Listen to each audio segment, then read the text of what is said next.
Guys, welcome back to my channel Saritha kitchen. ఈరోజు మనము పాపం పప్పు ప్రిపేర్ చేయబోతున్నాం. పల్లీలతో ఉండలైతే ఇలా ప్రిపేర్ చేయబోతున్నాం. సూపర్ ఉంటాయి గాయ్స్, ఒకసారి ట్రై చేయండి తప్పకుండా.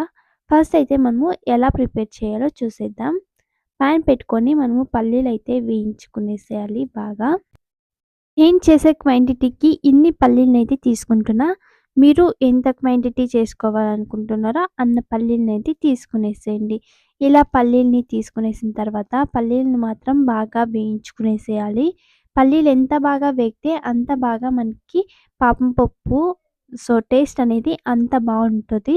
ఇలా అయితే కొంచెం స్లో మీడియంలో పెట్టుకునేసే వేయించుకోండి పల్లీలనైతే. ఇలా పల్లీలని మనము వేయించుకునేసిన తర్వాత ఈ పల్లీల మీద పొట్టు అనేది ఉంటుంది కదా! సో, ఆ పొట్టునంతా తీసేసేయాలి బాగా. పొట్టంతా బాగా తీసేసేయాలి. కొంచెం మారిన తర్వాత పొట్టంతా బాగా స్మాష్ చేసుకునేసి చూడండి. ఇలా అయితే మనము గింజల్ని తీసుకోవాలి. చూసారు కదా! ఇలా అయితే పొట్టంతా బాగా తీసేసేయాలి. ఇలా అంతా పొట్టు బాగా తీసేసిన తర్వాత ఈ గింజల్ని మనము కొంచెం కచ్చా బిచ్చిగా దంచుకోవాలి. చూడండి, ఇలా కచ్చా బిచ్చిగా దంచుకుంటే సరిపోతుంది. ఎక్కువగా కూడా మనము పొడి చేసుకోవాల్సిన అవసరం లేదు. ఇలా కచ్చా బిచ్చిగా మనము పొడి చేసుకుంటే సరిపోతుంది. ఇలా పల్లీలను కూడా బాగా ఇలా పొడి చేసుకునేసేయాలి. తర్వాత నేను చేసే క్వాంటిటీకి చూడండి, బెల్లం అయితే ఇంత తీసుకుంటున్నా. బెల్లం ఒక హాఫ్ తీసుకొని ఇలా అయితే బాగా పొడి చేసుకున్నా. మీరు కూడా బాగా పొడి చేసుకోవాలి. ఇలా ఉండలు లేకుండా ఇలా బెల్లంని పొడి చేసుకునేసి నేను చేసే క్వాంటిటీకి ఇంత బెల్లం అయితే తీసుకుంటున్నా. ఇప్పుడు మనము ఒక పాన్ పెట్టుకొని కొంచెం అయితే వాటర్ తీసుకోవాలి. నేను చూపించా కదా! అంత వాటర్ తీసుకునేసి మనము పొడి చేసుకున్న బెల్లం పౌడర్‌ని వేసేసి ఒకసారి అంతా మిక్స్ చేసేయండి. ఇలా అంతా ఒకసారి బాగా మిక్స్ చేసుకున్న తర్వాత బెల్లం అనేది ఉండలు లేకుండా బాగా ఇలా అయితే కరిగించుకునేసేయాలి.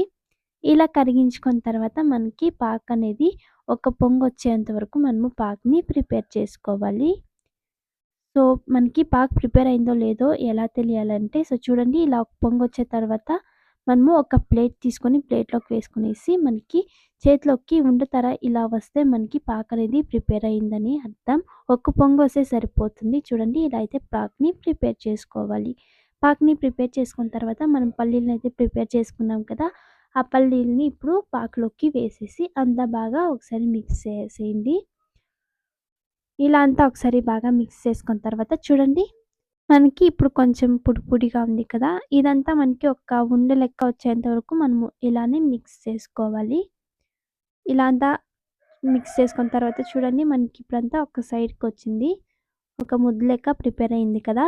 ఇలా అయితే మిక్స్ చేసుకునేసేయాలి. ఇలా మిక్స్ చేసుకున్న తర్వాత ఈ మిశ్రమాన్ని ఒక గిన్నెలోకి తీసుకునేసేయండి.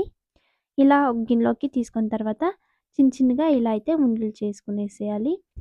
ఉడక మీదే మనము ఉండలనేది చేసుకోవాలి. ఉడక ఆరిపోయిన తర్వాత మనకి ఉండలనేది రావు. పక్కనే కొంచెం కోల్డ్ వాటర్ పెట్టుకొని ఉడకయిన తర్వాత సో, చెయ్యిని తడుపుకొనేసి ఇలా అయితే ఉండలు చేసుకునేసేయాలి. ఉడకపైనే ఇలా ఉండలు చేసుకొని ఒక ప్లేట్‌లోకి అయితే తీసుకునేసేయండి. ఇంతే, సింపుల్‌గా మనకి పాపం పప్పు అయితే ప్రిపేర్ అయిపోయింది. అంటే పల్లీలతో ఉండలనేసి అన్నారు కదా! ఇలా అయితే సింపుల్‌గా మీరు ప్రిపేర్ చేసుకునేసేయండి. ప్రాసెస్ అయితే చాలా ఈజీనే గాయ్స్.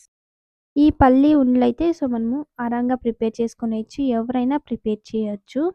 ఇంతే, సింపుల్‌గా మనము పాపం పప్పు ఉండల్ని ప్రిపేర్ చేసుకునేయచ్చు. ఇంకా ఫైనల్‌గా మనము ఇలా సర్వింగ్ బౌల్‌లోకి అయితే తీసుకునేసేద్దాం. ఇంకా ఇది గైస్ ఈరోజు రెసిపీ. తప్పకుండా ఈ రెసిపీ ఎలా అనిపించిందో కామెంట్ చేయండి. అలాగే తప్పకుండా సబ్స్క్రైబ్ చేసుకోండి. ఇంకా బాయ్ బాయ్.